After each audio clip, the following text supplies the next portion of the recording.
विश्व भर में लोगों से कहना चाहता हूं, कम मेक इन इंडिया।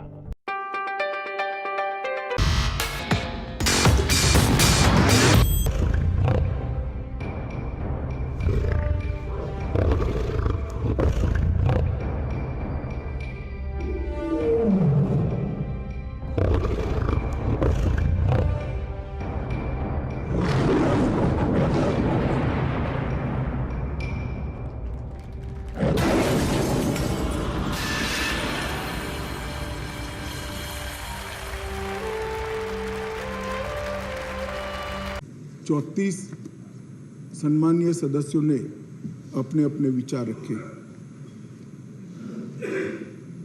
इसके चर्चा के समय सभी ने अपनी अपनी समझ के हिसाब से पक्ष और विपक्ष दोनों में विचार रखे। माननीय सभापति महोदय, मैं आपके माध्यम से पूरे सदन को आश्वस्त करना चाहता हूं कि बिल का उद्देश्य केवल और केवल दिल्ली में सुचारू रूप से भ्रष्टाचार विहीन और लोकाभिमुख शासन हो। अब किसी को भ्रष्टाचार विहीन और लोकाभिमुख शासन में विरोध है तो इसका तो मेरे पास कोई जवाब नहीं है, मगर मैं इतना जरूर आश्वस्त करना चाहता हूं कि बिल के एक भी प्रावधान से मान्यवर पहले जो व्यवस्था थी जब इस देश में कांग्रेस की सरकार थी, वो व्यवस्था में किंचित मात्र भी परिवर्तन नहीं हो रहा है। मान्यवर, मैं आज जो बिल लेकर आपके सामने उपस्थित हुआ हूं, वो महामहिम राष्ट्रपति जी के 19 मई 2023 को राष्ट्रीय राजधानी क्षेत्र दिल्ली में सेवाओं के प्रशासन और प्रबंधन से जुड़े अध्यादेश जो उन्होंने प्रख्यापित किया था, वो अध्यादेश से बनी हुई व्यवस्था के स्थान पर विधि द्वारा बनी हुई व्यवस्था को प्रस्तावित करने के लिए बिल लाया। ये इसका मूल उद्देश्य है। मैं सारी बातों का डिटेल जवाब दूंगा कि बिल क्यों लाना पड़ा, अध्यादेश लाने की जल्दी क्या थी, ये बिल कैसे संविधान सम्मत है, ये बिल कैसे सुप्रीम कोर्ट के जजमेंट को किसी भी एंगल से, किसी भी तरह से इसको वायोलेट नहीं करता है। ये सारी चीजों का मैं जरूर जवाब दूंगा। माननीय महोदय, चूंकि इतनी लंबी चर्चा इस सदन ने करी है, मैं दिल्ली की स्थिति को थोड़े शब्दों में जरूर सदन के सामने रखना चाहूंगा।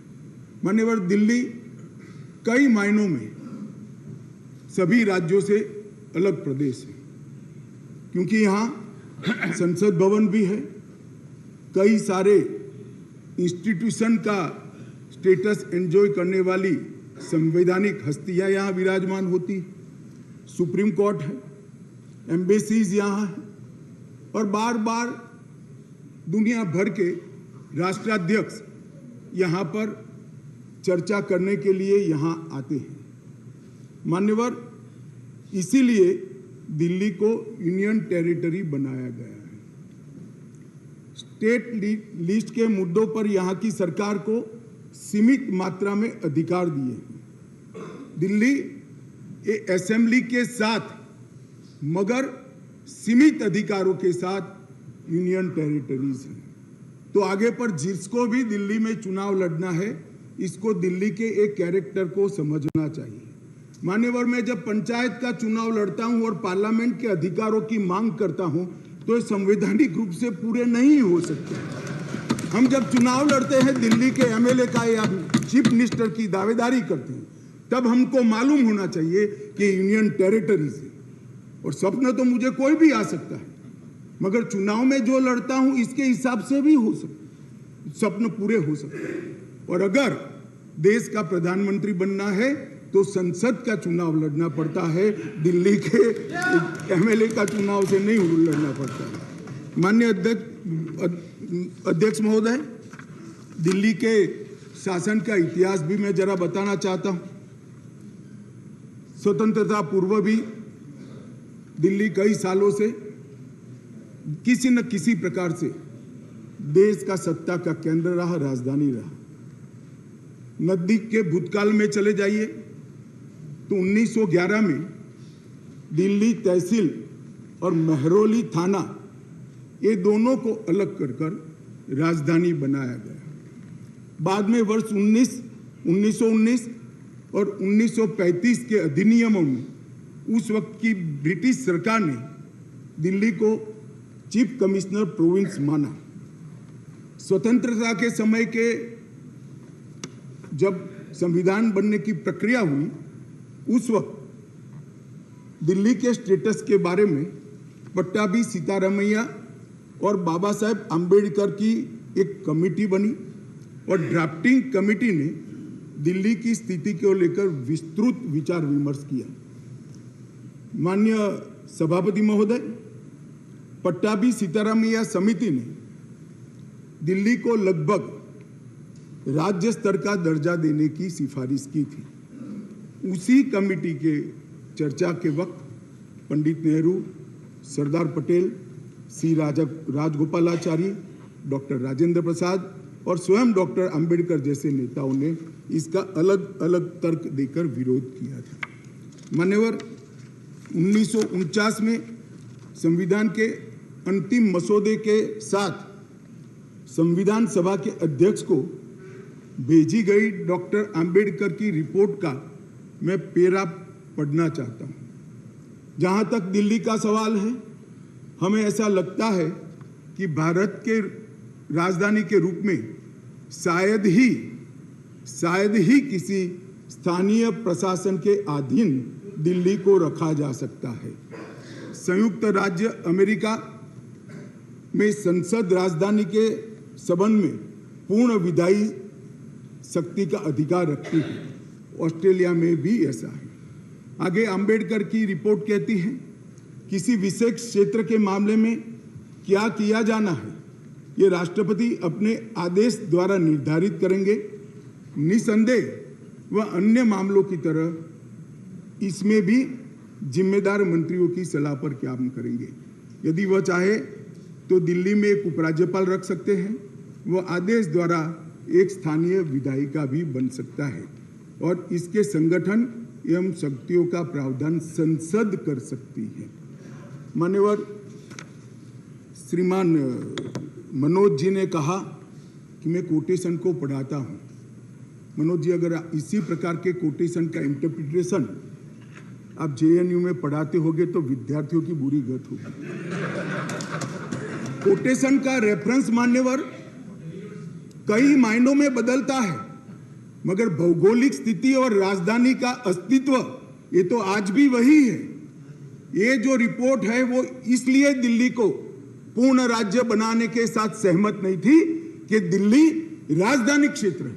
मनोज जी जरा समझा दे सदन को कि आज क्या दिल्ली राजधानी नहीं है? आज दिल्ली की राजधानी का महत्व समाप्त हो चुका है। कोटेशन कुछ ऐसे होते हैं मनोज जी, जो पृथ्वी के अंत तक सत्य सनातन होते हैं, बदलते नहीं। कुछ कोटेशन ऐसे भी होते हैं।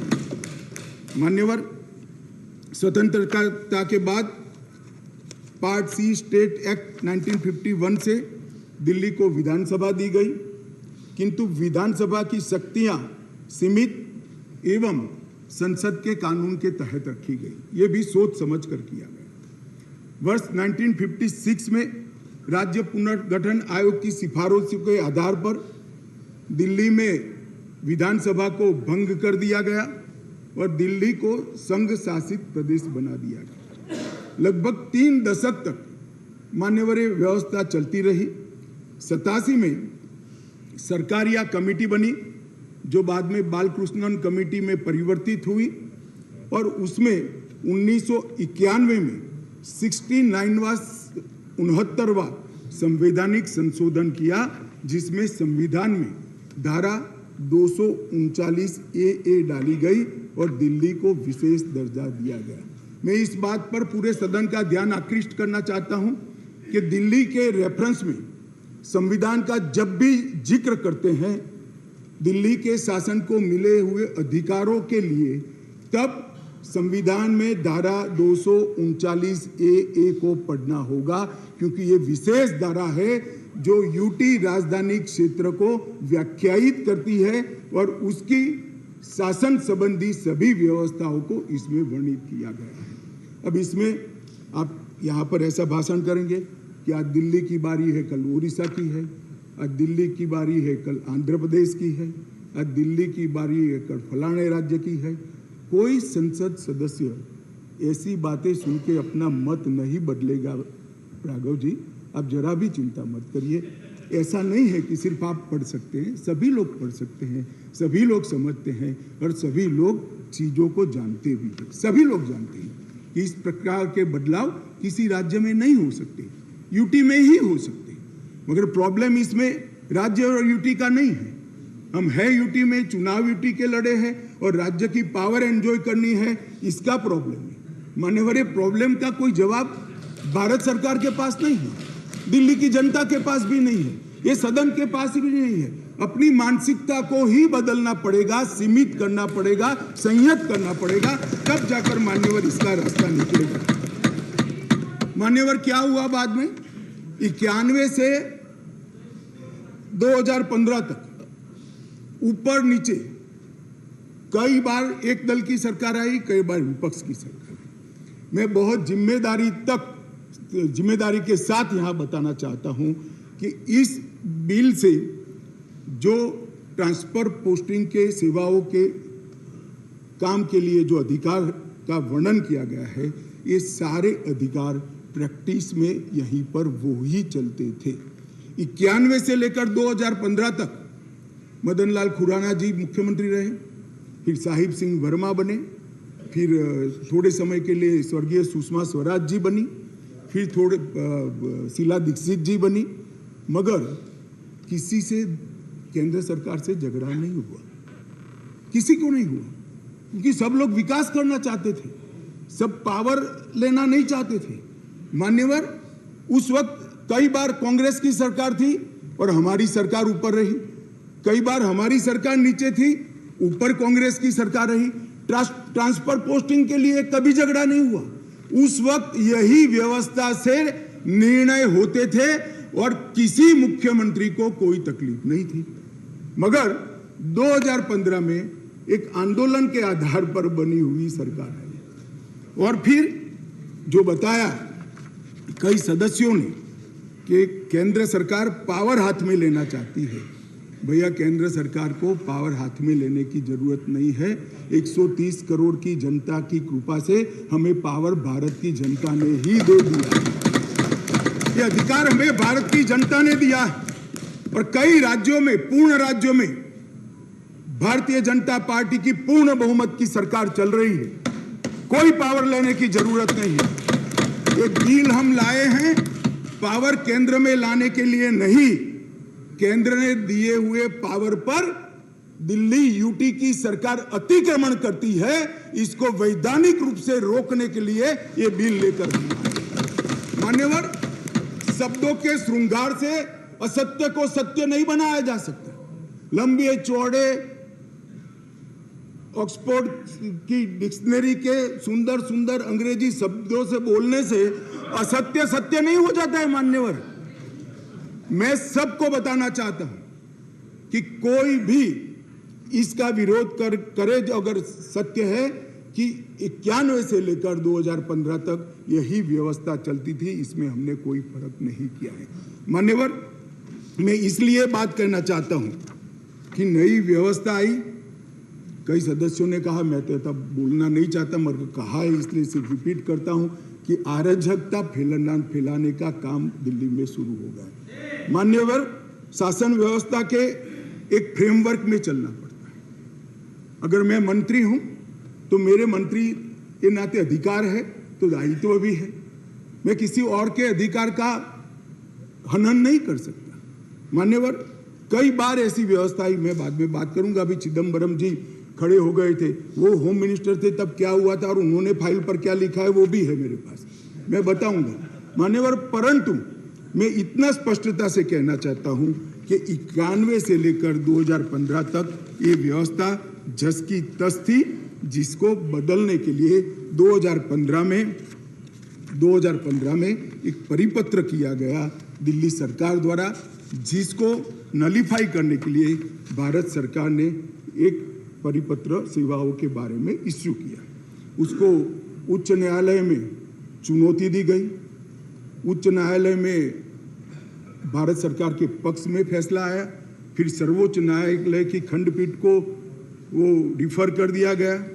2018 में सर्वोच्च न्यायालय की खंडपीठ ने एक आदेश दिया जिसका सार है कि मंत्री परिषद की अधिकारों को सर्वोच्च न्यायालय ने प्रस्तावित किया।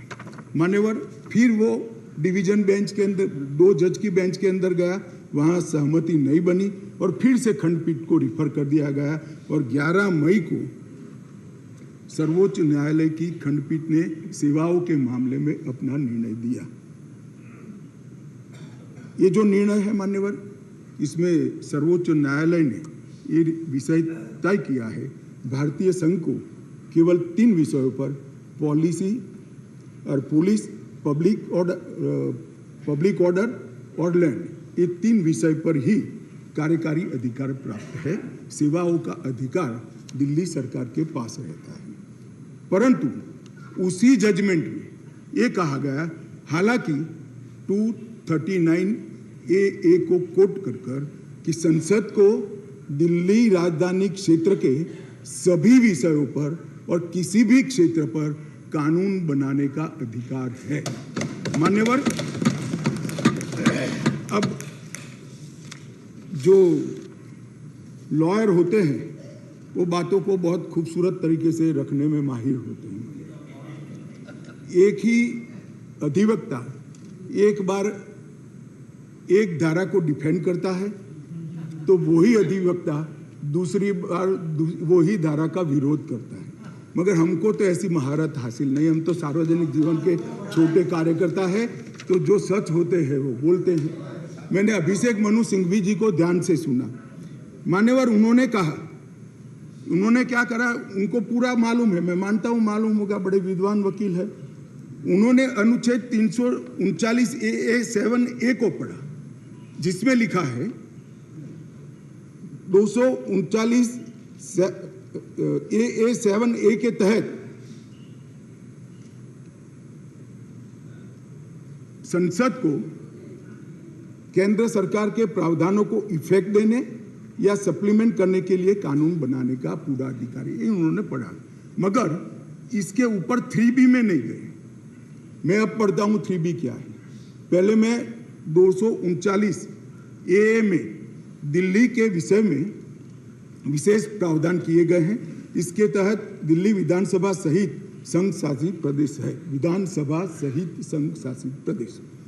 मान्यवर, इसके 239A3B के अनुसार दिल्ली के संघ राज्य क्षेत्र या पूरा राज्य क्षेत्र या उसके किसी भी भाग के बारे में उससे संबंधित किसी भी विषय पर कानून बनाने का अधिकार संसद का अधिकार है। अब मैं विनम्रता से इतना ही पूछना चाहता हूं कि किसी भी विषय पर आता है, इसमें सर्विसेज आती है या नहीं आती है, सर्विस विषय है या नहीं है। और मान्यवर, और इससे आगे जाकर 239AA3C के अनुसार संसद को, ये भी ध्यान से सुने सदन, संसद को राष्ट्रीय राजधानी क्षेत्र दिल्ली की विधानसभा द्वारा बनाए गए किसी भी कानून को संशोधित करने का, उसका स्वरूप बदलने का या उसको निरस्त करने का भी अधिकार दिया गया। और मानने वाले हम लेकर नहीं आए, कौन लाए? आज जो राजनीतिक जरूरियात के कारण आप पार्टी की गोदी में बैठी है, वो कांग्रेस पार्टी ये संविधान संशोधन लेकर आई। ये हम लेकर नहीं आए। अगर दिल्ली के अधिकारों का किसी ने हनन किया है, दिल्ली की असेंबली का किसी ने हनन किया अधिकारों का, तो मान्यवर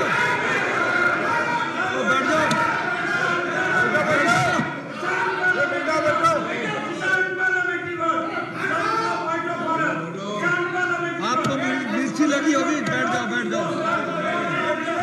आपको तकलीफ हुई है, अरे गोदी में बैठने में तकलीफ हुई है। माननीय अध्यक्ष जी, इनको करने में तकलीफ नहीं और सुनने में क्यों तकलीफ होती है? करते हैं तो सुनना पड़ेगा। गोदी में बैठ गए। मैं फिर से रिपीट करना चाहता हूं, केवल और केवल राजनीतिक स्वार्थ के कारण आप पार्टी का एपीचमेंट करने के लिए ये अपने ही लाए हुए कानून का ये विरोध कर रहे हैं।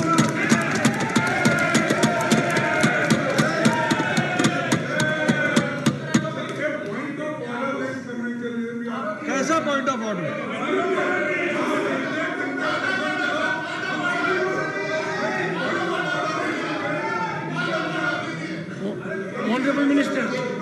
Honorable Minister, माननीय अध्यक्ष जी, Honorable Minister, would you please raise your point of order? Point of order पे रहूंगा। Our rule says unparliamentary word cannot be used in this house. We have the book of list और उसी list के हिसाब से किसी party किसी के साथ जाने पे उसकी गोदी में बैठी है, ये वर्ड अनपार्लियामेंट्री है। कल हम भी बोलेंगे। आप डेकोरम की बात करते हो, तो किसी गोदी में बैठे हैं, हम भी बीजेपी के लिए बोलेंगे कि कौन सी गोदी है, किसकी गोदी में बैठे हैं। तो डेकोरम आप कहते हो, तो डेकोरम मेंटेन हम भी करना चाहते हैं। और speaker sir, You are not to make a speech. I have heard your point of order. I reject the point of order. Take your seat. Sir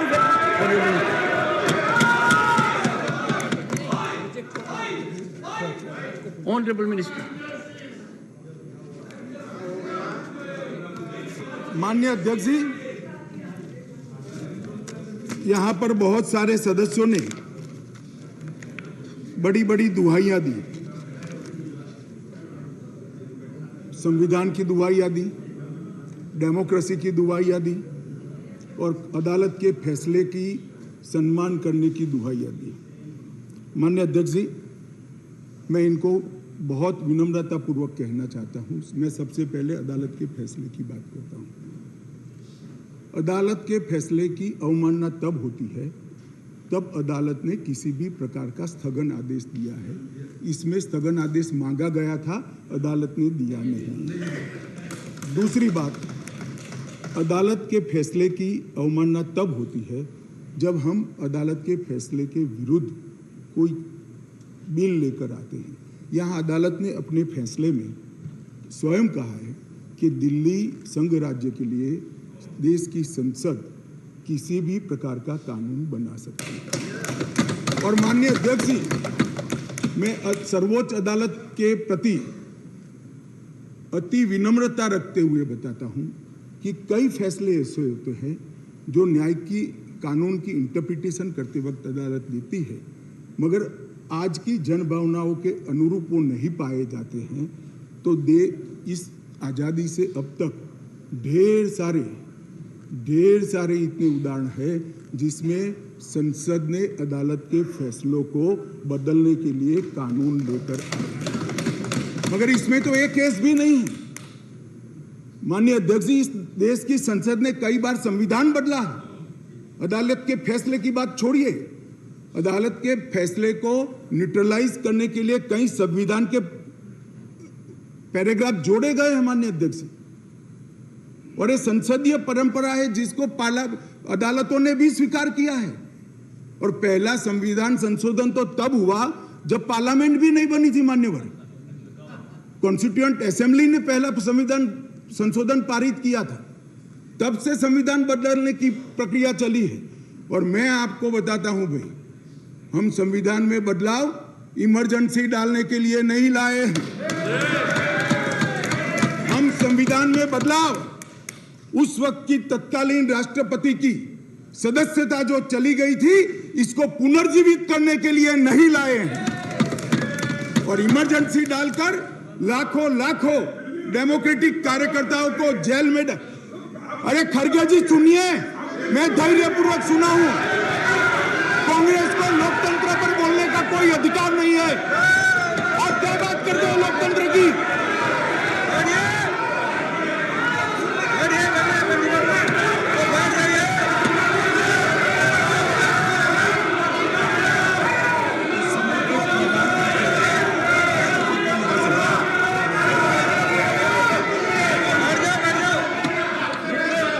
Honorable members, please take your seat. Take your seat. Nothing will go on record. Take your seat. Take your seat. One sec, please. Honorable members, the Honorable Home Minister was throughout present by and large, and he heard everyone very patiently. And everyone in the House, now he has a right and duty as Home Minister to address the House. He is something wrong? Honorable Home Minister, nothing will go regard. Please. मान्यवर, मैं थोड़ी जल्दबाजी में प्रधानमंत्री की जगह राष्ट्रपति बोल गया, इसलिए मैं थोड़ा फिर से रिपीट करना चाहता हूं। इस देश के पूर्व प्रधानमंत्री की सदस्यता बचाने के लिए हम ये बिल नहीं लेकर आए। ये बिल संविधान की भावनाओं को संभालने के लिए हम लेकर आए। और मान्यवर, इमरजेंसी डाली गई, हम तो बहुत छोटे थे उस वक्त। ये बिल पर ही है, ये बिल पर ही है। भैया डिस्कस, मान्यवर ऐसा है कि जब ये लोग बिल पर चर्चा कर रहे थे, मुझे डेमोक्रेसी समझा रहे थे, तो मैं उनको डेमोक्रेसी समझा रहा हूं कि डेमोक्रेसी क्या है। इमरजेंसी के अंदर मान्यवर 3 लाख से ज्यादा राजनीतिक दलों के बड़े बड़े नेताओं को जेल में डाल दिए गए, जेल में डाल दिए। माननीय अध्यक्ष जी, सारे अखबारों पर सेंसरशिप डाल दी गई। माननीय अध्यक्ष जी, इंडियन एक्सप्रेस ने अपने संपादकीय को खाली रखना पड़ा। माननीय अध्यक्ष जी, ये लोग डेमोक्रेसी की बात कर रहे हैं, ये लोग डेमोक्रेसी की बात कर रहे हैं। माननीय अध्यक्ष जी, और जब माननीय अध्यक्ष जी इन्होंने पूछा कि भाई अध्यादेश अब लाए थे तो एक बहुत सुंदर क्रोनोलॉजी देश के मतदाताओं को गुमराह करने के लिए। माननीय अध्यक्ष जी, इसका जवाब मुझे देना ही पड़ेगा, फिर से उनकी भावनाएं उद्वेलित होगी मगर मुझे देना पड़ेगा। माननीय अध्यक्ष जी, उन्होंने कहा 11 मई को फैसला है और 17 मई को ऑर्डिनेंस लाया गया और 19 मई को एससी को सुप्रीम कोर्ट को छुट्टी पर जाना था, तब ऑर्डिनेंस को घोषित किया गया।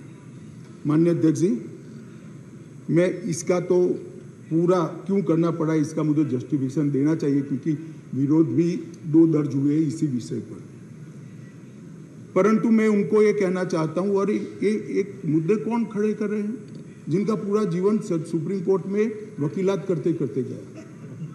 उनको ये भी मालूम नहीं है कि वैकेशन बेंच होती है, वैकेशन बेंच होती है, और वैकेशन के अंदर भी अगर उचित लगे तो मुख्य न्यायाधीश महोदय खंडपीठ भी बना सकते हैं, संवैधानिक खंडपीठ भी बना सकते हैं और स्थगन आदेश दे सकते हैं।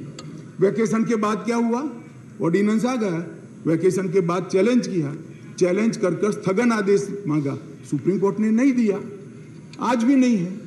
मैं तो बिल लेकर आया हूं। अब ये क्रोनोलॉजी का क्या मतलब है बताइए। मगर यहां चर्चा कर एक भ्रांति खड़ी करना कि हमारे अधिकारों को लेने के लिए लालायित थे। भैया, अधिकारों को लेने के लिए लालायित नहीं थे, हम दिल्ली की जनता के अधिकारों की रक्षा के लिए लाए। इसलिए मान्यवर, ये जल्दी करनी पड़ी। मान्यवर, मैं आगे बताता हूं कि जल्दी क्यों करनी पड़ी। मान्यवर, अब मेरे पास भी एक क्रोनोलॉजी है, जरा उसको धैर्य से सुनना चाहिए। मान्यवर, 11/5/23 को ये अध्यादेश आया और ये फैसला आया।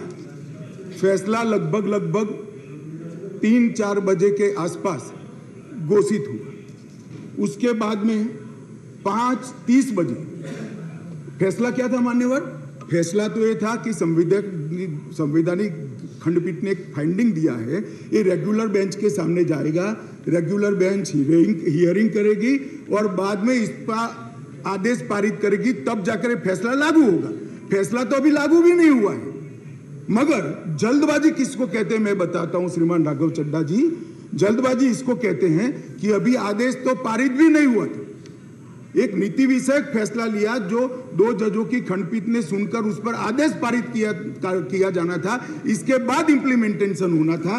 11/5 को शाम को 5:30 बजे एक नोट सर्कुलेट कर दिया गया कि आज 5:30 बजे तक पात्र अधिकारियों की सूची के साथ जो इस पद पर तैनात हो सके, सचिव सेवाओं के मतलब सेक्रेटरी सर्विस के लिए एक नोट प्रस्तुत किया गया। ट्रांसफर करना भी चालू कर दिया। बोले अभी तो खंडपीठ 2 जजों की खंडपीठ का जजमेंट भी नहीं आया और ट्रांसफर करना चालू किया।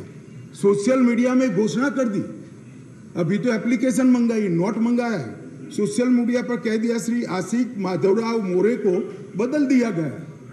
कैसे बदलोगे भाई, कैसे बदलोगे मान्यवर? और इसके आगे मैं जाना चाहता हूं। इसके बाद सतर्कता विभाग विजिलेंस के मिनिस्टर ने सभी सहायक निर्देशकों को आदेश दे दिया कि विशेष सचिव सतर्कता को रिपोर्ट न करिए, उनको डायरेक्ट रिपोर्ट करिए। अब जो एडमिनिस्ट्रेशन मुझे समझाते थे, मैं उनको समझाना चाहता हूं। डायरेक्ट जॉइंट डायरेक्टर लेवल का ऑफिसर सीधा मंत्री को रिपोर्ट करे, ऐसा कैसे हो सकता है भाई? कैसे हो सकता है? ये एडमिनिस्ट्रेशन है क्या? किसके साथ में खड़े रहे हो? जवाब देना पड़ा दिल्ली की जनता को भाई। मान्यवर, इसके बाद सतर्कता विभाग के मंत्री जी ने आदेश दे दिया 13 तारीख को कि मैन्युअल के पैरा 2.22 के उल्लंघन किया, जिसमें विजिलेंस सेटअप के कार्यबल सीवीओ के परामर्श से संगठन के प्रमुख संगठन में प्रभावी सतर्कता प्रबंधन के लिए कार्यबल तैनात करने के निर्देश बनाने के लिए सूचना कर दी। अब मुझे ये समझ नहीं आता है, अभी तो संवैधानिक खंडपीठ ने खंडपीठ को आदेश भेजा है, इंटरप्रिटेशन भेजा है, इस पर खंडपीठ ने 2 जजों की खंडपीठ ने सुनवाई करनी है और फिर जजमेंट देना है। यहाँ पूरा इम्प्लीमेंटेशन कर दिया। मगर विश्व में कोई भी विज्ञान का नियम है, कोई भी चीज अकारण नहीं होती। ये विजिलेंस विभाग को ही क्यों टारगेट बनाया गया? ट्रांसपोर्ट को नहीं बनाया गया, सफाई को नहीं बनाया गया, जल बोर्ड को नहीं बनाया गया, जल विभाग को नहीं बनाया गया, मान्यवर रोड एंड बिल्डिंग को नहीं बनाया गया, सोशल वेलफेयर को नहीं बनाया। ये सारे शासन के साथ जुड़े हुए भी नहीं है क्या? ये किसी में जल्दी नहीं हुई, सिर्फ विजिलेंस में हुई। अब मैं इस कारण बताना चाहता हूं कि सदन में विजिलेंस में क्यों जल्दी हुई। मान्यवर, इसके अंदर आबकारी घोटाले की, शराब घोटाले की फाइल विजिलेंस में पड़ी थी। इसलिए मान्यवर आधी रात को विजिलेंस डिपार्टमेंट खोलकर फाइलों की हेराफेरी करने की फरियाद दिल्ली पुलिस को मिली है। मान्यवर केशव राव जी कहते थे हम तो ना है इनके साथ है ना उनके साथ है, ना आपसे जुड़ाव है ना उनसे जुड़ा है। बीआरएस वालों का भी इस शराब घोटाले के साथ आप पार्टी के साथ जुड़ाव है, इसीलिए आप वहां बैठे हो। मान्यवर, एक फाइल थी आबकारी घोटाले वाली, दूसरी फाइल थी एक यहाँ पर शीश महल बना है मान्यवर, बहुत बड़ा शीश महल। हमने When we speak, you stop us. Sheesh Mahal is allowed to नहीं, एक मिनट मान्यवर, शीश महल में असंसदीय क्या है? अभी मैं आगे तो बोला ही नहीं। What is the problem? For sake of objection, you are raising objection. Chief क्या है? पागल हो गया है। No, you just want to hold the floor. 258. Sorry, please. 258. Sorry. Let us not make issue of non-issues. Take your seat. 258. Take your Sir, seat. 258. Take your seat. 250. Sit down. You want Take me to your sit? seat. Okay, I'll sit. Take your seat. Take your seat, please. Take your seat. Take your seat. Honorable Minister. मान्यवर, मैं कहता हूं शीश महल में क्या असंसदीय है, चर्चा करें जरा खड़े होकर। वैसे ही व्यवधान करने के लिए खड़े हो जाते हैं, जरा समझाइए।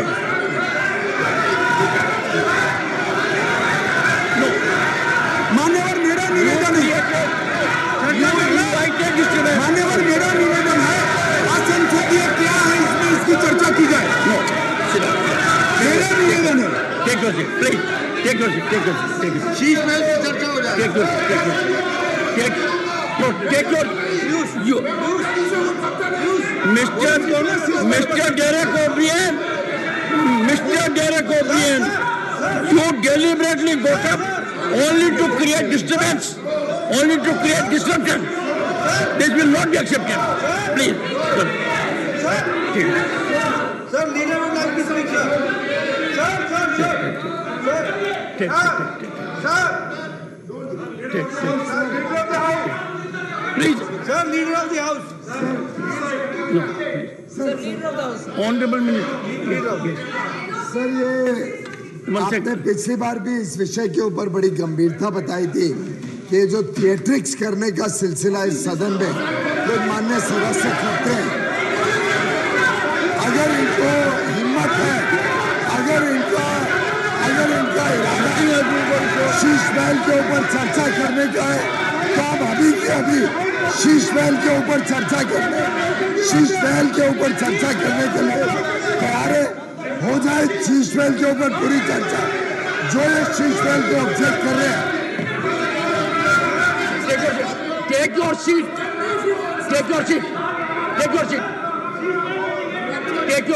Please. Take your seat. Oh, one second. Sorry, sir. 1 second. Sorry. Please. Honorable members, I was hearing the Honorable Home Minister with total focus. And there was nothing in the discourse of the Honorable Home Minister which could have invited the kind of disruption in which Mr. Derek O'Brien. I urge the House, I urge the Honorable members, we have been decorous during the whole day. Don't act on a plan. Let us believe in decorum. Honorable Home Minister. Honorable Home Minister. No. Honorable Home Minister. माननीय अध्यक्ष जी, यही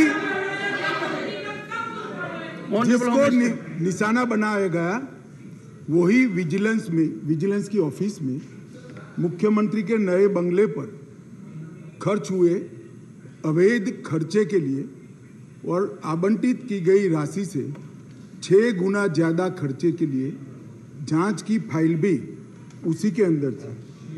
माननीय अध्यक्ष जी, माननीय supreme court ने एक order दिया था कि अपनी पार्टी के, सरकार के नहीं, अपनी पार्टी के प्रचार के लिए दिल्ली सरकार का जो खर्च हुआ है वो खर्च दिल्ली सरकार से नहीं, आप पार्टी से वसूल कर दिल्ली सरकार के खजाने में डाला जाए 90 करोड़ रुपए। इसकी जांच भी यही विजिलेंस डिपार्टमेंट ने की। मान्यवर, इन्होंने दिल्ली सरकार के पास लॉ एंड ऑर्डर नहीं है, इसका मतलब पुलिस नहीं है, इसलिए वहां इंटेलिजेंस डिपार्टमेंट नहीं हो सकता है, मगर उन्होंने एक फीडबैक यूनिट बनाया और फीडबैक यूनिट से राजनीतिक जानकारियां इकट्ठा करना शुरू करी। मान्यवर, इसके खिलाफ भी एक जांच चली और ये जांच की फाइल भी विजिलेंस डिपार्टमेंट ने दी। मान्यवर, BSES और BYPL ये 2 वीज वितरण कंपनियां हैं जिनका 21,000 करोड़ रुपया दिल्ली सरकार को बकाया है, देना है, फिर भी 2,000 करोड़ का उनको पेमेंट कर दिया गया। इसकी भी जांच चल रही है। वो जांच की फाइल भी इसी विजिलेंस डिपार्टमेंट में थी मान्यवर। और ये आधी रात को जो कागज इधर उधर खोलने का प्रयास किया गया वो ही इमरजेंसी थी। चिदम्बरम साहब को शायद मालूम नहीं था, इसलिए पूछते थे कि क्या इमरजेंसी थी, तो भाई ये इमरजेंसी थी, इमरजेंसी ये थी। और मान्यवर अगर ये न करते तो सारे घोटालों की फाइलों को गुम करने का एक नया घोटाला रजिस्टर करना पड़ा और इसलिए इमीडिएटली ऑर्डिनेंस लाना पड़ा जो संविधान सम्मत है। संविधान में ऑर्डिनेंस की व्याख्या और अधिकार ऐसे स्थितियों के लिए ही दिए गए हैं और सबको मालूम है जब ऑर्डिनेंस लेकर आते हो तो 6 माह के अंदर या सबसे पहले सदन के अंदर, जो सदन जब मिलेगा तब सदन के सामने रखना पड़ता है। तो आज मैं लेकर आया हूं। अब इसमें गैर संवैधानिक क्या है भाई बताओ तो? इतनी सारी 5 घंटे से चिल्लाट करते हैं, इसमें गैर संवैधानिक क्या है? क्या प्रीपेड क्या कर रहे हैं? नहीं, एक सेकंड। मान्यवर खड़गे साहब की बात सही है, चिल्लाना शब्द निकाल दीजिए। बार बार रिपीटेशन के साथ इसको आप दोहरा रहे हो, इसलिए मैं बता रहा हूं बस। खड़गे साहब की बात सही है सर। मान्यवर अब ये विधानसभा के अधिकारों की बात करते हैं। हम सब ये सम्मानीय सदन के सदस्य हैं। सदन जब राष्ट्रपति महोदया आहूत करती है, बाद में इसका सत्रावसान होता है। ये संविधान की एक बनाई हुई सदन को चलाने की कार्यरीति है। इस पूरे देश में एक ही असेंबली है जिसका सत्रावसान ही नहीं हुआ ना, सत्रावसान होता ही नहीं। स्पीकर साहब सदन को मुलतवी करते थे और फिर जब बुलाना है, राजनीतिक भाषण करना है, तब सदन को बुलाकर 3 घंटे चलाकर फिर से बंद कर देते। दिल्ली असेंबली ऐसी है जिसका आज तक सत्रावसान ही नहीं हुआ है मान्यवर। आप मुझे बताइए ऐसे चल सकता है? माननीय अध्यक्ष जी, विधानसभा के rules of procedure and conduct of business 1997 के नियम 70 में विधानसभा अध्यक्ष को सदन को स्थगित करने का अधिकार दिया है। ये अधिकार इस तरह से देश के किसी भी असेंबली के स्पीकर ने नहीं उपयोग किया है। मैं इस पर कोई टिप्पणी करना नहीं चाहता। अगर उचित है तो कांग्रेस पार्टी ने जरूर इसका समर्थन करना चाहिए कि भाई विधानसभा को या संसदों को स्थगन कर ही चलाना, कभी सत्रावसान नहीं करना, वो सेशन में ही रहेंगे। अब सेशन में ही रहेंगे तो कानून कैसे बनाओगे? अब कैबिनेट बुला ही नहीं सकते। इसलिए क्या स्थिति है समझिए साहब। 2020 में सत्र की संख्या कितनी हुई दिल्ली के? 1 बजट सत्र। 2021 में कितनी? 1 बजट सत्र। 2022 में कितनी बार सदन बुलाया गया? 1 बार बजट सत्र। 2023 में कितनी बार सदन बुलाया गया? 1 बार बजट सत्र। उसके अलावा असेंबली की जरूरत ही नहीं है। इसके अलावा मान्यवर असेंबली की जरूरत ही नहीं है। ये किस तरह से असेंबली चला रहे हैं मान्यवर? कैबिनेट के अधिकारी की दुहाई दे रहे हैं। 2022 में 6 कैबिनेट बैठक सिर्फ हुई है, 1 साल में सिर्फ 6। इसमें से 3 बजट रिलेटेड है और 3 एक बिजली कंपनी को सहायता करने के लिए बुलाई गई, बाकी एक भी कैबिनेट नहीं बुलाई। मान्यवर 2023 में सिर्फ 2 ही कैबिनेट बुलाई गई और दोनों बजट के कामकाज के लिए बुलाई। अब आप क्या भैया कैबिनेट का दुहाई देते हो, क्या अधिकार का दुहाई देते हो? ना कैबिनेट मिलती है, ना सदन मिलता है और हमें डेमोक्रेसी पढ़ाते हो भाई। ऐसा कभी नहीं होता भाई। ये जो कहते हैं ना कि क्या विशेष हुआ था, इसलिए मैं समझाता हूं मान्यवर क्या विशेष। मान्यवर IRTS, AIIMS, Delhi metro, IIT Delhi, यूआर जैसे ढेर सारे योजनाओं का क्लियरेंस न मिलने के कारण ये इंस्टीट्यूशन और ये डेवलपमेंटल काम दिल्ली की जनता को नहीं मिल पा रहे हैं। वो राजनीतिक रूप से रोक कर बैठे। 5G टेक्नोलॉजी लाने का रास्ता मोदी जी सुगम करना चाहते थे। हमारे अश्विनी भाई बार बार पत्र लिखते हैं, 2016 से झगड़ा चल रहा है मगर इस पर कार्यवाही नहीं करी और ट्रांसफर पोस्टिंग के लिए इनको सुप्रीम कोर्ट में जाने का समय है। मगर 5G टेक्नोलॉजी को इंस्टॉल करने के लिए जो सहायता चाहिए भारत सरकार को, वो करने का समय नहीं है। माननीय अध्यक्ष जी, मैं इसलिए कहता हूं कि कुछ परिस्थितियां ऐसी होती है जिसको अलग दृष्टिकोण से देखना पड़ता है। दिल्ली के अंदर 91 से 2015 तक यही व्यवस्था, इसी तरह से ट्रांसफर पोस्टिंग होती थी मान्यवर, और कोई कानून या कोई नियम बनाने की जरूरत नहीं पड़ती। मान्यवर, मैं फिर से एक बार सदन का ध्यान आकृष्ट करना चाहता हूं। कुछ सदन के सदस्यों ने कहा कि ये बिल संविधान सम्मत नहीं है और संविधान के अधिकारों को ये बिल कानून के द्वारा संविधान सुधारने का प्रयास है। मान्यवर, मैं इनका ध्यान दिलाना चाहता हूं कि अध्यादेश और बिल के अंदर थोड़ा फर्क। अध्यादेश के अंदर धारा 3A है जो बताती थी कि दिल्ली विधानसभा को एंट्री 41 यानी सेवा मामलों पर कानून नहीं बना पाएगी, ये अध्यादेश के अंदर। फिर हमने इसको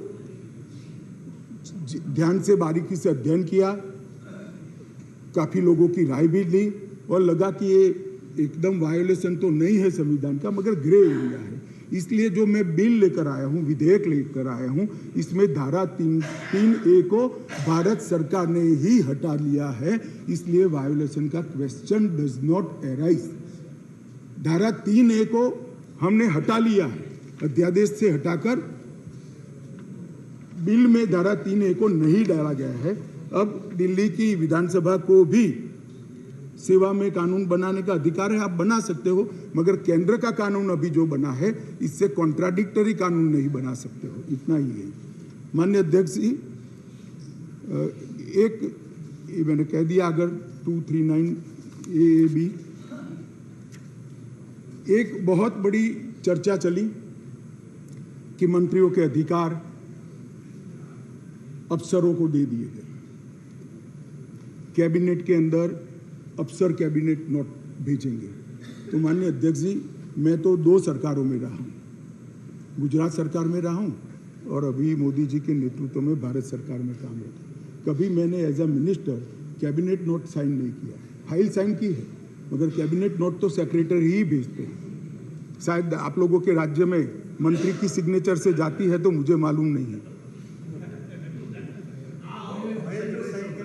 अगर कोई ऐसा दूसरा राज्य है तो भी बताना चाहिए सदन को। माननीय अध्यक्ष जी, मैं खंडवार जवाब देना नहीं चाहते, इतना ही कहना चाहता हूं कि 45A 45(1) को जो उद्धृत कर सब लोग बोल रहे थे, इसमें मैं इतना ही कहना चाहता हूं कि इसमें दिए गए सारे प्रावधान ट्रांजैक्शन ऑफ बिजनेस रूल 1993 में पहले से मौजूद है, 93 से है जो कांग्रेस पार्टी लेकर आई है। हम कुछ नया नहीं लाए, मगर वो रूल्स को मानते नहीं थे, इसलिए रूल्स को एक्ट का हिस्सा बनाया गया है। 93 से रूल्स के हिसाब से दिल्ली चलती है, फुल स्टॉप कॉमा का फर्क नहीं है साहब इसमें। ट्रांजैक्शन ऑफ बिजनेस रूल 1993 जो है, जो कांग्रेस पार्टी ने बनाए थे, उसको ही हम एक्ट में आमेज किए हैं और इसलिए करने पड़े हैं कि एक ऐसी सरकार चुनकर आई जो रूल्स को मानती नहीं है, इसलिए एक्ट में डालना पड़ा। मान्यवर, ये सारे अधिकार जो है, अधिकारों का बंटवारा है, कार्य विभाजन है और कार्य पद्धति है, ये सारी की सारी कांग्रेस पार्टी ने बनाई हुई है। अगर कांग्रेस पार्टी में अंतरात्मा है तो इस बिल का समर्थन करना चाहिए। मैं तो आपकी चीज को लेकर खड़ा हूं, मगर ये नहीं करेंगे, मुझे मालूम है मान्यवर, क्योंकि उनको गठबंधन बचाना है, उनको गठबंधन बचाना है। मान्यवर, मैं आपको बताना चाहता हूं, ये आप पार्टी का जन्म ही कांग्रेस का विरोध कर कर हुआ। लगभग 3 टन जितनी गाली कांग्रेस की सरकार को बोले और बोलकर सरकार में आए, और आज अनधिकृत अधिकार प्राप्त करने के लिए कांग्रेस का समर्थन ले रहे हैं। और कांग्रेस वालों को भी ठीक है, चलो हमारा गठबंधन बढ़े। भाई मैं बताना चाहता हूं खड़गे साहब, जैसे ही आज शाम को ये बिल खत्म हुआ, पारित हुआ, केजरीवाल जी पलट जाएंगे, ठेंगा दिखाएंगे और कुछ नहीं होने वाला। तो उनका लक्ष्य हम नहीं है, उनका लक्ष्य हम नहीं है, कांग्रेस पार्टी है। जरा इनका चुनावी इतिहास देखिए, उनका लक्ष्य आप हो, वो आपको नहीं छोड़ेंगे। खैर वो आपको देखना है। और माननीय अध्यक्ष जी, ये सारे लोग सिद्धांतों की मुझे दुहाई दे रहे थे। मैं पूछना चाहता हूं, तृणमूल कांग्रेस और कम्युनिस्ट पार्टी आज एक मंच पर है, किस सिद्धांत के तहत है? जरा बताइए तो मुझे, किस सिद्धांत के तहत है? पूरा जीवन एक तृणमूल कांग्रेस पार्टी का जन्म ही कम्युनिस्टों का विरोध करते हुए हुआ है। कांग्रेस पार्टी से वो इसलिए अलग हुए, कांग्रेस पार्टी से इसलिए अलग हुए कि नरसिम्हा राव जी ने कम्युनिस्ट पार्टी से हाथ मिला लिए, और आज सत्ता प्राप्त करने के लिए वो इनके साथ बैठे। एक कांग्रेस पार्टी और कम्युनिस्ट पार्टी केरल में तो यूडीएफ एलडीएफ कर एक दूसरे की जान लेने पर आमादा है, और वहां इलू इलू कर रहे हैं। माननीय अध्यक्ष जी, ये जनता दल, ये जेडीएस, माननीय अध्यक्ष जी, जेडीएस, ये नीतीश कुमार जी है। जेडीयू ये नीतीश कुमार जी है, जिनकी राजनीति चारा घोटाले का विरोध कर हुई। इनके राष्ट्रीय अध्यक्ष लल्लन सिंह जी कहते थे, मैं पान का बनवारी बन जाऊंगा मगर कांग्रेस पार्टी के साथ नहीं जाऊंगा, लालू के साथ नहीं जाऊंगा। मान्यवर, ये साथ में आ गए। साथ में क्यों आए?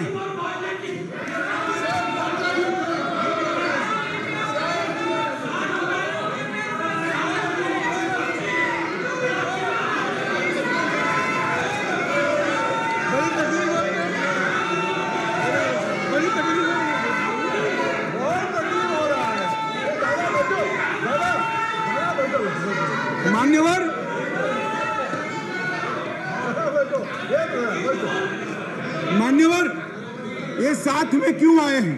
ये साथ में इसलिए आए हैं कि उनको भरोसा है कि अकेले कुछ हो नहीं सकता, इकट्ठा हो जाओ तो कुछ तो कर पाएंगे।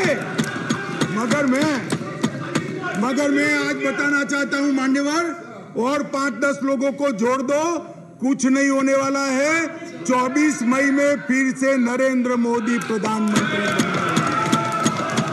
मान्यवर।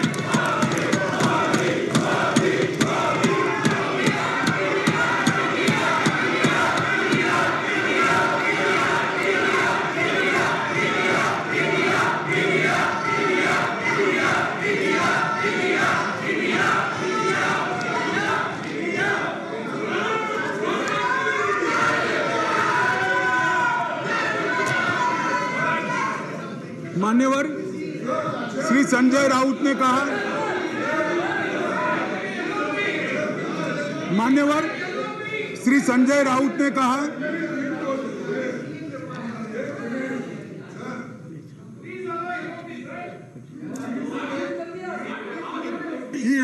I know, but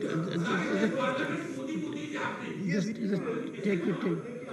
Don't get agitated, sir. We will have a good transactional business. Yes, leader of the opposition. Your point of order, sir. देखिए, जरा मुझे 2 मिनट चांस दीजिए बस। देखिए, शाह साहब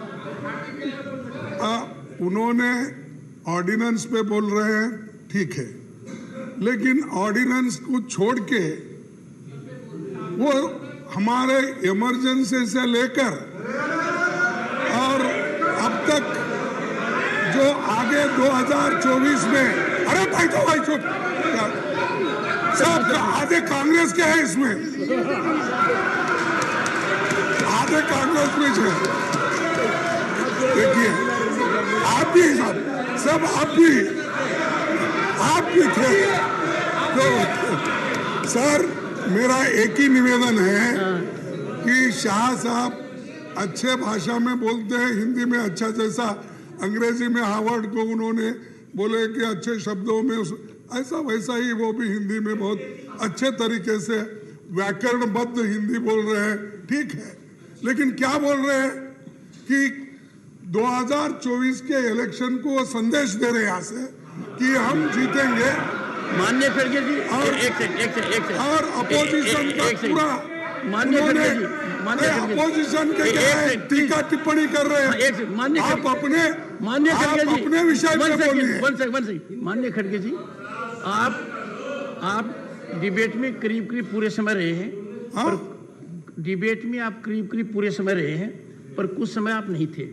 मैं आपको कह सकता हूं कि आप रिकॉर्ड को देखिए, सभी सदस्यगण ने अपने भाषणों के अंदर जो आयाम अपनाया है उसका रिस्पॉन्स है। ये नहीं, ये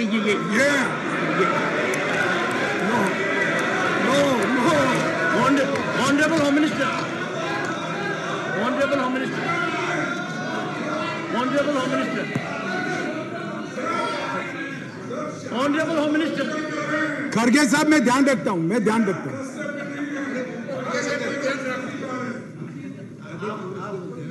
मान्यवर, मैं खड़गे जी का बैठ जाओ मान्यवर, मैं खड़गे जी का धन्यवाद करता हूं। इन्होंने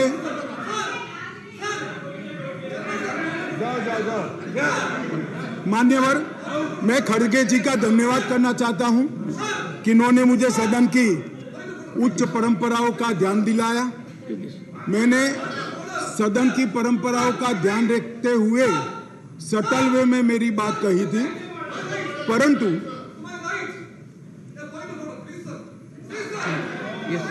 मान्यवर मैंने सटल वे में ही करी थी। मैसेज आधा अधूरा गया था, खड़गे जी ने पूरा मैसेज डाल दिया, इसलिए मैं उनका धन्यवाद करना चाहता हूं। मान्यवर, संजय राउत जी ने कहा कि मोदी जी विदेश जाते हैं तो उनका सम्मान होता है, कोई उनका ऑटोग्राफ मांगता है, कोई उनको झुककर नमन करता है, कोई उनसे अपॉइंटमेंट मांगता है, कोई मोदी इज द बॉस कहता है। वो सम्मान मोदी जी का नहीं है, देश का सम्मान। मैं यही कहना चाहता हूं, हमारे मन में कोई मुगलता नहीं है कि नरेंद्र मोदी व्यक्ति का सम्मान है, ये नरेंद्र मोदी नाम के देश के प्रधानमंत्री का सम्मान। मगर इतने सारे देश के राष्ट्रपति, प्रधानमंत्री, राष्ट्राध्यक्ष भारत के प्रधानमंत्री को सम्मान देते हैं, इससे देखकर आप भी जरा देना चालू करो तो थोड़ा अच्छा दिखेगा। मान्यवर, कम्युनिस्ट पार्टी के 2 सदस्यों ने मेरी पार्टी का उल्लेख देकर कहा कि मेरी पार्टी का आजादी के आंदोलन में कोई इतिहास नहीं है, हिस्सा नहीं। सुनिए, मगर मैं उनके एक व्यवहारिक जनरल नॉलेज पर क्वेश्चन उठाना चाहता हूं कि जो व्यक्ति का, मतलब इंस्टीट्यूशन के नाते कहता हूं, जो पार्टी का जन्म ही 1950 में हुआ हो, वो आजादी के आंदोलन में कैसे हिस्सा ले सकते हैं भैया? हमारी पार्टी का जन्म ही 1950 में हुआ, हम कैसे आजादी का आंदोलन लड़ेंगे? मान्यवर, मगर कई ऐसे हमारे फाउंडर मेंबर थे, श्यामा प्रसाद मुखर्जी से लेकर कई सारे। आज बंगाल अगर भारत में है तो श्यामा प्रसाद मुखर्जी के कारण है, और अगर आज कश्मीर भारत में है तो श्यामा प्रसाद मुखर्जी के कारण। और मान्यवर, ये कह रहे थे ये नागपुर से इशारा आता है, नागपुर से।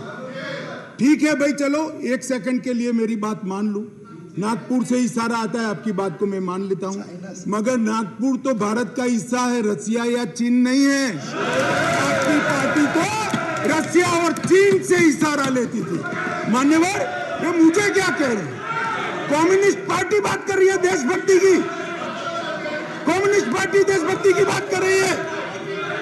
मान्यवर, इनको ये ठीक नहीं लगता। मान्यवर चिदंबरम साहब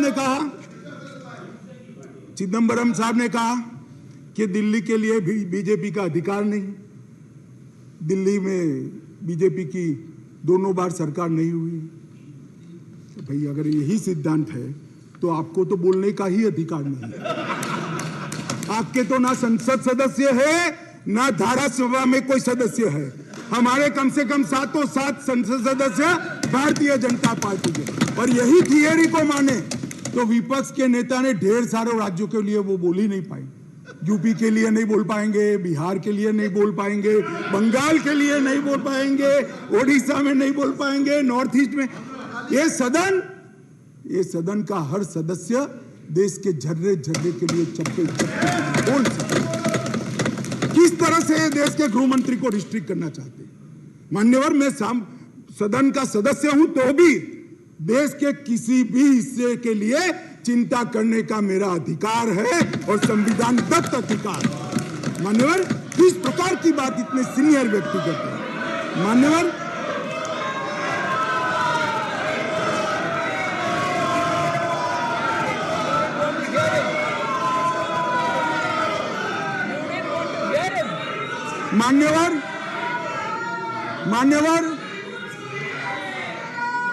मान्यवर, मणिपुर के लिए भी मैंने सदन से पहले ही आपको पत्र लिखा है कि मणिपुर के लिए चर्चा के लिए मैं तैयार हूं। आज भी कहता हूं, अभी 11 तारीख बाकी है।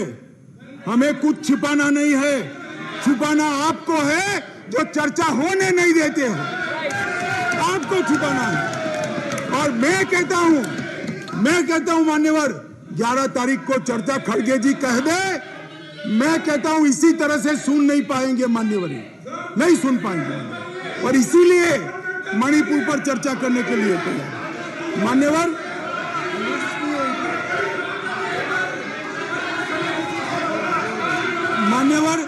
उनको मालूम है कि बिजनेस एडवाइजरी कमेटी समय तय करती है।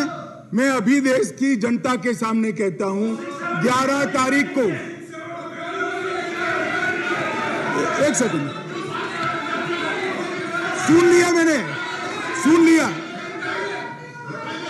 बैठिए। मान्यवर, मैं सदन के सामने स्पष्टता करना चाहता हूं। ये चर्चा वो 267 के तहत चाहते हैं। एक सेकंड, बैठ जाओ। 267 के तहत चाहते हैं, जिसमें मतदान का प्रावधान है। मान्यवर, ये प्रावधान क्यों बना है? जब कोई सरकार बजट के तुरंत बाद अल्पमत में आ जाए और कोई बिल ही न लाए तो राज्यसभा में अविश्वास की दरखास्त का कोई प्रोविजन नहीं है, तो राज्यसभा में वोटिंग के साथ चर्चा हो, इसलिए रूल्स लाया गया है। यहाँ तो हम हर रोज बिल लेकर आते हैं, भाई गिरा दो बिल, बहुमत है, ये बिल गिरा दो, लो ये बिल ही गिरा दो, ये बिल गिरा दो। मान्यवर, मुझे बताइए, देश की जनता देख रही है, क्या हासिल है वोटिंग से? क्या हासिल है? सवाल आप मणिपुर की स्थिति, मणिपुर की चिंता और सरकार ने उठाए गए कदम पर चर्चा करने चाहते हैं या वोटिंग से शो ऑफ स्ट्रेंथ करना चाहते हैं? और वोटिंग से शो ऑफ स्ट्रेंथ करनी है तो भी हम डरते नहीं है, इसी बिल में कर लीजिए, अभी दूध का दूध और पानी का पानी। मान्यवर, 11 तारीख को चर्चा के लिए खड़गे साहब हाँ बोल दे, मैं सदन में चर्चा के लिए तैयार हूं। मान्यवर,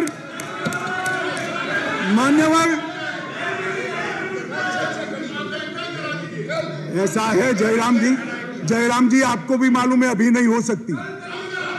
कल अविश्वास का प्रस्ताव है, आपको मालूम है। मान्यवर, देश की जनता सुन ले, 8, 9 और 10 अविश्वास का प्रस्ताव है, इसलिए मुझे कह रही है कि आज 8, 9, 10 में चर्चा करिए। कांग्रेस पार्टी ही लाई है। और मैंने सदन के पहले दिन से आपको पत्र लिखा है मान्यवर कि सदन में कितनी भी लंबी चर्चा के लिए मैं तैयार हूं, मैं हर बात का जवाब दूंगा और ये मेरा संवैधानिक दायित्व है। मगर जब लोकसभा में अविश्वास प्रस्ताव पर चर्चा होती हो तब ये चाहते हैं मैं यहां बैठूं। मान्यवर, इनको अविश्वास प्रस्ताव वही लेकर आए हैं मगर इसकी संवैधानिक महत्व का मालूम नहीं है। अविश्वास का प्रस्ताव होता है, मैं वो सदन का सदस्य हूं, मुझे वहां रहना पड़ता है मान्यवर। और 11 तारीख में क्या बुराई है? क्या बुराई है 11 तारीख में? क्या बुराई है मान्यवर? चर्चा से भाग रहे हैं, ये चर्चा नहीं चाहते हैं मान्यवर, होने नहीं देते हैं। इसलिए मैं कहता हूं मान्यवर कि चर्चा करनी नहीं है और चर्चा करे तब बोलकर भाग जाना है। आज अच्छा है, कम से कम एकता दिखाने के लिए वोटिंग करने के लिए बैठे हैं। चलो वो बहाने से भी बैठकर संविधान के नियमों के हिसाब से, संसद के नियमों के हिसाब से चर्चा करी, इसके लिए धन्यवाद। मेरा पूरा सदन से मान्यवर निवेदन है कि जो मैं विधेयक लेकर आया हूं इसको पारित किया।